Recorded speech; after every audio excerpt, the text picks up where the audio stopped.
జయశంకర్ భూపాలపల్లి జిల్లా కాళేశ్వరంలోని శ్రీ కాళేశ్వర ముక్తేశ్వర ఆలయంలో భక్తుల రద్దీకి తగ్గట్లు ఏర్పాట్లు చేశారు. తెలంగాణతో పాటు మహారాష్ట్ర, ఛత్తీస్గఢ్ రాష్ట్రాల నుండి కూడా భక్తులు పోటెత్తారు. ముందుగా త్రివేణి సంగమ తీరంలో స్నానాలు ఆచరించి నదీమాతకు మొక్కులు చెల్లించి దీపాలు వదిలారు. ఆలయంలో ప్రత్యేక పూజలు నిర్వహించారు. ఉసిరి చెట్టు కింద మహిళలు దీపాలు వెలిగించి ప్రదక్షిణలు చేశారు.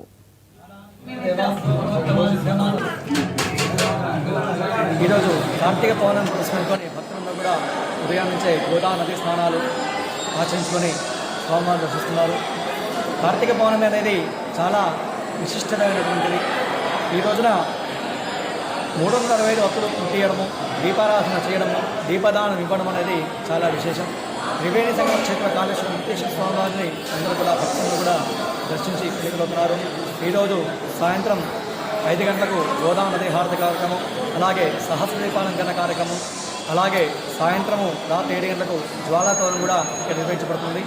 ఈ కార్యక్రమంలో భక్తులందరూ కూడా స్వామివారిని దర్శించి స్వామిని పూజించి అందరూ కూడా పుణ్యకులు కావాలని కోరుతున్నారు. ఈరోజు కార్తీక పౌర్ణమి పురస్కరించుకొని భక్తులందరూ కూడా ఉదయం నుంచే గోదావరి నదీ స్నానాలు ఆచరించుకొని స్వామివారిని దర్శిస్తున్నారు.